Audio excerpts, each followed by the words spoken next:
উপরওয়ালা দরবার থেকে দেওয়া হলো এলমে নবুয়াত এলমে বেলায়েত। এলমে নবুয়াত এলমে বেলায়েত গান করব, কোন শিল্পীর বাবার ক্ষমতা নাই ভালো গান উপহার দিতে পারে যতক্ষণ পর্যন্ত শিল্পীকে একটা পরিবেশ সৃষ্টি করে দেওয়া না হয়। আপনার এলাকার সন্তান আমি, এই এলাকার মান ইজ্জত আপনাদের চরণে রাখলাম। এই করমালিশার দরবারে কি ধরনের গান হচ্ছে, এই যে ইউটিউবার ধারণ করে নিতেছে, ইউটিউবার অনুরোধ করি যে যেখানে বসে রয়েছে সবাইরই ভিডিও করে নিবে, জায়গায় যাইয়া বাড়িতে বসে সপরিবারের জন্য দেখতে পারে যে কোন জায়গায় বসে আমি গান করছি। এই পরিবেশটা সারা বিশ্বের মানুষ দেখবে, যেহেতু বিশ্বের মানুষ দেখবে সেহেতু আমার আপনাদের ভাই হিসাবে, সন্তান হিসাবে ইজ্জতটুকু, আপনাদের ইজ্জত আপনাদের চরণে জমা রাখলাম।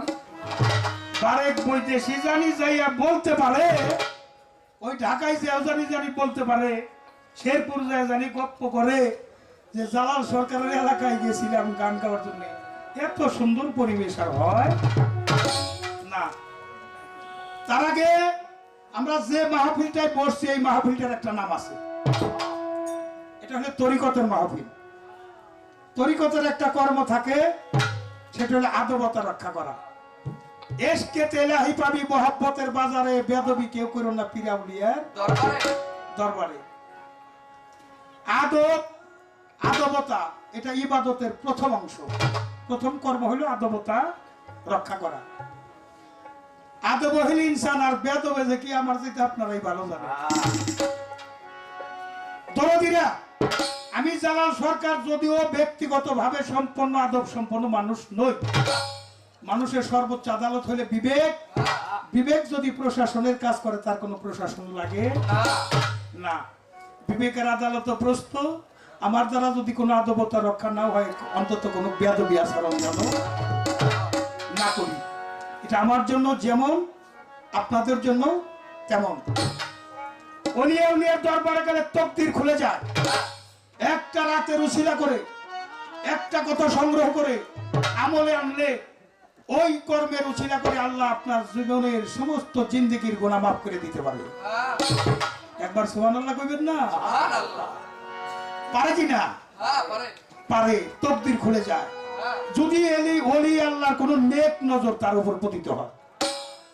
আর যদি কোনো আচরণে, আমার কোনো ব্যবহারে ওলিদের নেক নজর না পড়ে যদি খারাপ দৃষ্টি পড়ে, ওই তকদিরের মধ্যে পোকা ধরে যায়।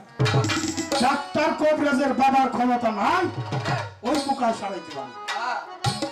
এই জন্য ধর্ম খরিদ করতে আসছি, খরিদ করতে পারলাম না, খুব একটা সমস্যা নাই, কিন্তু দয়া করে কোনো ধর্ম যেন আমার বাড়ি পর্যন্ত না পৌঁছে।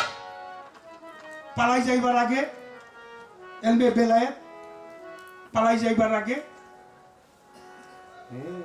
আমি ভুলের ঊর্ধ্বে নই। দু একটা কথা, বেশি কথা যারা বলে দু একটা কথা ভুল হইতে পারে। ধৈর্য, দয়া, ক্ষমা, মহৎ গুণ এটা আপনাদের আছে, আমি জানি এবং মানি। তাই বেলায়েতে আলাপ আলোচনা করবো, আমি তো কিছুই জানি না।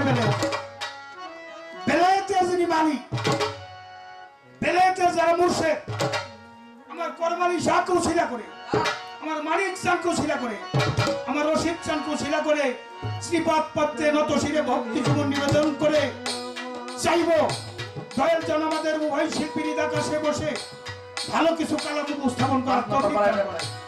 শুধু আপনারাই শ্রোতা হয়ে গান শুনবেন এমন নয়, আমিও যেন একজন নগণ্য শ্রোতা হয়ে দয়ালের অমর বাণী শ্রবণ করে নিজের জীবনটাকে ধন্য কৃতার্থ করতে পারি।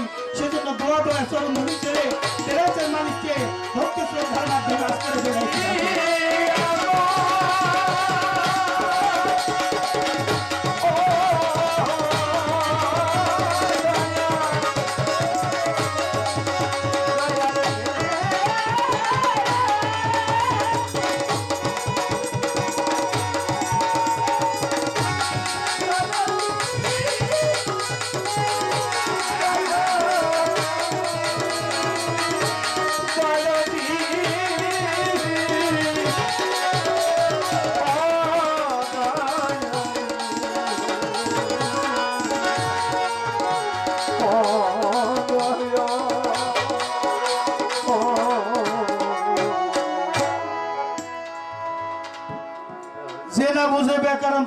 শিক্ষায় কারণ বারেক বৈদেশিকে আমি ধন্যবাদ দিয়ে ছোট করব না।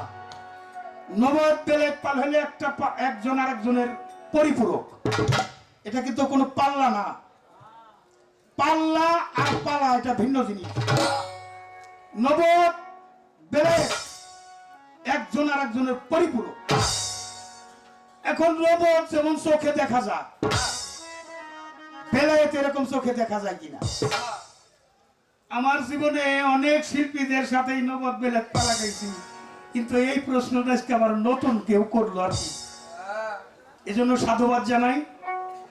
বেলায়েতটা কিভাবে লেনা দেনা হয়, এটা হলো দ্বিতীয় প্রশ্ন। প্রশ্ন কিন্তু ছোট, কিন্তু জবাব অনেক ব্যাপক। তারপর ছোট পরিসরে নিয়ে এসে বলতে চাই, যত পৃথিবীতে আসছে অলি, যার মধ্যে আছে আলী, তারা হইছে অলি। অলি আল্লাহ হইছে এটা আমার আলীর মাধ্যমে। যার মধ্যে আলী নাই তার মধ্যে অলিও নাই। যার ভিতরে নাই আলী, তার ভিতরটা হইছে খালি। আলী এটা আলিমন দরজা। আলিমন হলো জ্ঞানের দরজা। যার যেমন জ্ঞানের ওজন তার তেমন সাধন, যার যেরকম অভিপ্রায়। কেউ মদ বেচে দুধ কিনে খায়, কেউ দুধ বেচে মদ কিনে খায়। পৃথিবী পালা হইলে দুইটা, একটা আসার পালা আর একটা যাবার পালা। এখান থেকে যাওয়ার কথা মানব জন্ম পাশ করলে ওই ক্লাসে কি আর পড়ে? মানব জন্ম পাশ করলে হলে অলির জন্ম। তাই অলি আল্লাহর সঙ্গ না করলে অলি হওয়া যাবে।